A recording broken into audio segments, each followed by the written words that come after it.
बड़ा सुंदर सा 6 अध्यायों में महात्म्य में सूत जी महाराज सोनकादिक ऋषियों को सुना रहे हैं। और आज वेद व्यास जी महाराज ने भागवत के प्रथम स्कंद में प्रवेश करते हुए पुनः वापस मंगलाचरण कर रहे हैं। ये बार बार मंगलाचरण क्यों हो रहा है, इसका क्या कारण है? पहले भी मंगलाचरण हुआ था, कल महात्म्य का मंगलाचरण था और उस मंगलाचरण में कहा गया कि सच्चिदानंद रूपाय विश्वोत्पत्त्यादि हेतवे तापत्रय विनाशाय श्री कृष्णाय वयं नुमः। ये कल हमने मंगलाचरण, जो महात्म्य का मंगलाचरण था, उसका हमने आपने श्रवण पान किया और अब भागवत के प्रथम स्कंद में प्रवेश कर रहे हैं। और ये जो प्रथम स्कंद में पुनः वापस मंगलाचरण कर रहे हैं। अब आप कहेंगे ये बार बार मंगलाचरण क्यों किया जाता है, उसका कारण क्या है? तो उसका कारण ये है सज्जनों कि ये मंगलाचरण करने का मूल कारण यह है कि कथाओं में, सत्कर्म में कभी देवता भी विघ्न ना कर दे, और देवता भी विघ्न ना करे ना, उसी के लिए मंगलाचरण है। कैसे देवता विघ्न क्यों करेंगे, उसका कारण क्या है? कल आपने सुना जब तक राजा परीक्षित राजभोग में थे ना, तब तक देवता नहीं आए। और वही राजा परीक्षित जब भजन करने के लिए सुखदेव महाराज की सन्निधि में बैठे ना, तो देवता लोग अमृत का कलश लेकर आ गए। क्यों? इसका भी कारण है। कहते हैं ये जो शरीर है ना, ये मानव का, जो मानव की काया है, इस मानव की काया में हमारी जो इंद्रियां हैं, उन इंद्रियों की, प्रत्येक इंद्रियों के द्वार पर देवताओं का वास माना गया है। प्रत्येक इंद्रियों के द्वार पर देवताओं का वास माना गया है। और देवताओं को सबसे अच्छा लगता है भोग। जब तक हम भोग देंगे ना, तो देवता बड़े प्रसन्न होते हैं। और जो ही आप भजन करने के लिए बैठोगे, तो देवता भी सोचेंगे कि राम राम, ये अपने निजानंद में अपने अंदर ही प्रसन्न रहने लग गया, तो फिर हमें भोग कौन देगा? इसलिए देवता लोग भी यहाँ विघ्न ना करें, उसी के लिए यहाँ मंगलाचरण है। और एक बात हम आपको बताएं, ये जो मंगलाचरण है ना, भागवत के प्रथम स्कंद का पहला जो श्लोक है, इस श्लोक को सुनकर ही ये आभास हो जाता है कि ये जो भागवत है ना, ये वेद सम्मत ग्रंथ है, ये वेदों से उतारा गया है।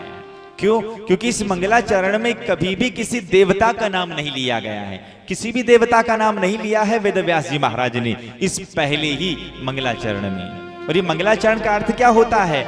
जिसका आचरण मंगल हो, मंगल धन आचरण, जिसका आचरण मंगल हो, उसे याद करना ही मंगलाचरण है। और आचरण में अमंगलता आती है काम से, और जिसने काम को जीत लिया उसे याद करना ही मंगलाचरण है।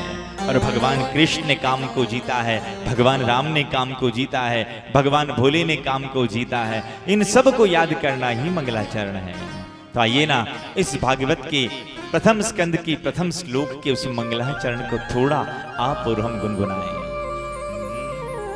कि जन्माधश्यतो अन्वयादितरस्य चार्थेष्वभिज्ञस्वराट् तेने ब्रह्मरदधि कवये मुह्यन्त्यत सुरैः तेजो वारी मृदां यथा विनिमयो यत्र त्रिसर्गो अमृषा धाम्नां स्वेन सदा निरस्तकुहकं सत्यं परं धीमहि। देखो ना, ये जो मंगलाचरण वेद व्यास जी महाराज ने किया है, इस पूरे मंगलाचरण में कहीं भी किसी देवता का, किसी भगवान का नाम नहीं है, किसी का नाम नहीं है। इसी से सिद्ध हो जाता है कि ये भागवत है ना, ये भागवत वेद सम्मत ग्रंथ है, वेदों से उतारा गया है। और इस एक ही श्लोक का अनेक अनेक विद्वानों ने अनेक प्रकार से एक ही श्लोक की व्याख्या कर दी। और इस भागवत के इस एक श्लोक की 108 प्रकार से व्याख्या विद्वानों ने कर दी अपने अपने हिसाब से। एक भागवत के बड़े अच्छे टीकाकार हुए हैं वंशीधर जी स्वामी जी महाराज। उन्होंने इस भागवत की इस मंगलाचरण की व्याख्या की है। आप और हम थोड़ा उसी व्याख्या को थोड़ा सा देखें। देखो इस पूरे के पूरे श्लोक में क्या लिखा हुआ है। इसमें पूरे श्लोक में किसी देवता का नाम नहीं, किसी भगवान का नाम नहीं है, लेकिन अंत में कहा है कि सत्यम परम धीमहि। अंत में क्या कहा है कि सत्यम परम धीमहि। ये सत्य क्या होता है? तो ये सत्य क्या होता है अगर हम इस भागवत के आधार पर देखें ना, तो सत्य तो केवल और केवल भगवान कृष्ण है। तभी तो कल भगवान का स्वरूप बताते हुए क्या कहा कि सच्चिदानंद रूपाय।